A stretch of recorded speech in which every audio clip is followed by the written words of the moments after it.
प्राचीन काल में सुधन्वा नाम के एक राजा थे। वे एक दिन आखेट खेलने के लिए वन गए थे। उनके जाने के बाद ही उनकी पत्नी रजस्वला मासिक धर्म से हो गई। उसने इस समाचार को अपने शिकारी पक्षी के माध्यम से राजा के पास भिजवाया। समाचार पाकर महाराज सुधन्वा ने एक दोने में अपना वीर्य निकालकर पक्षी को दे दिया। पक्षी उस दोने को राजा की पत्नी के पास लेकर आकाश में उड़ चला। मार्ग में उस शिकारी पक्षी पर दूसरे शिकारी पक्षी ने हमला कर दिया। दोनों पक्षियों में युद्ध होने लगा। युद्ध के दौरान वह दोना पक्षी के पंजे से छूटकर यमुना नदी में जा गिरा। यमुना में ब्रह्मा के श्राप से मछली बनी एक अप्सरा रहती थी। मछली रूपी अप्सरा दोने में बहते हुए वीर्य को निगल गई तथा उसके प्रभाव से वह गर्भवती हो गई। एक निषाद ने गर्भ पूर्ण होने पर उस मछली को अपने जाल में फंसा लिया। निषाद ने जब मछली का पेट चीरा तो उसके पेट से एक बालक तथा एक बालिका निकली। वह निषाद उन शिशुओं को लेकर महाराज सुधन्वा के पास गया। महाराज सुधन्वा के पुत्र न होने के कारण उन्होंने बालक को अपने पास रख लिया, जिसका नाम मत्स्यराज हुआ।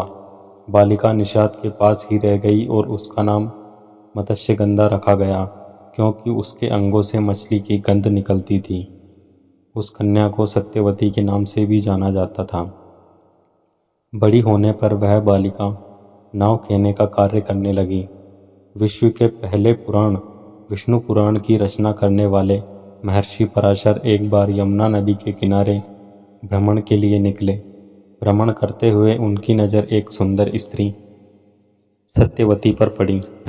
मछुआरे की पुत्री सत्यवती दिखने में तो बेहद आकर्षक थी, लेकिन उसकी देह से हमेशा मछली की गंध आती थी, जिसकी वजह से सत्यवती को मत्स्यगंधा भी कहा जाता था। महर्षि पराशर सत्यवती के प्रति आकर्षित हुए बिना रह नहीं पाए। उन्होंने सत्यवती से नदी पार करवाने की गुजारिश की। सत्यवती ने उन्हें अपनी नाव में बैठने के लिए आमंत्रित किया।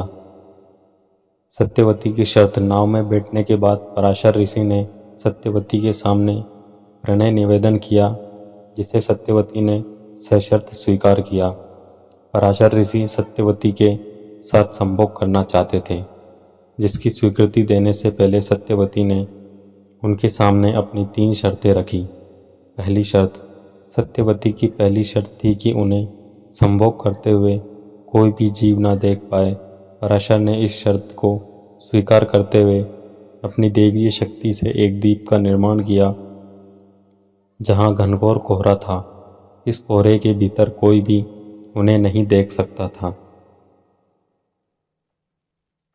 दूसरी शर्त, सत्यवती की दूसरी शर्त थी कि उनके शरीर से आने वाली मछली की गंध के स्थान पर फूलों की सुगंध आए। पराशर ने तथास्तु कहकर यह शर्त भी स्वीकार कर ली और सत्यवती के शरीर से आने वाली मछली की गंध समाप्त हो गई। इसके विपरीत उसके शरीर से फूलों की तरह महकने लगे। तीसरी शर्त के रूप में सत्यवती ने कहा कि सहवास के बाद जब वह गर्भ धारण करेगी तो उसका पुत्र कोई सामान्य व्यक्ति नहीं, बल्कि महाज्ञानी होना चाहिए, ना कि एक मछुआरा। सत्यवती की यह शर्त भी पराशर ऋषि द्वारा मान ली गई। साथ ही पराशर ऋषि ने यह भी वरदान दिया कि सहवास के बाद भी तुम्हारा सौंदर्य कायम रहेगा, कौमार्य कायम रहेगा, तुम हमेशा कुमारी ही बनी रहोगी। पुत्र का जन्म। सत्यवती और ऋषि पराशर ने कोहरे से भरे द्वीप पर संभोग किया।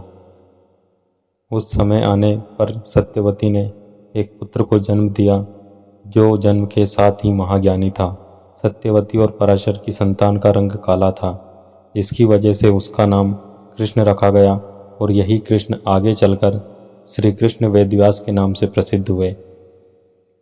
विपत्ति का समय। कृष्ण जब बड़े हुए तब उन्होंने अपनी माँ से कहा कि जब भी वह किसी विपत्ति के समय उन्हें याद करेगी, वह उपस्थित हो जाएंगे। इतना कहकर वे तप करने के लिए द्वैपायन द्वीप की ओर प्रस्थान हो गए। तो दोस्तों, ये थी महर्षि वेदव्यास के जन्म की कहानी ये आपको कैसी लगी हमें कमेंट करके ज़रूर बताएं। और ये आपको अच्छी लगी हो तो वीडियो को लाइक और शेयर करने के साथ साथ हमारे यूट्यूब चैनल को सब्सक्राइब ज़रूर करना, जिससे कि आपको आने वाले समय में ऐसी और वीडियोस देखने को मिले। वीडियो में अंत तक बने रहने के लिए आपका धन्यवाद।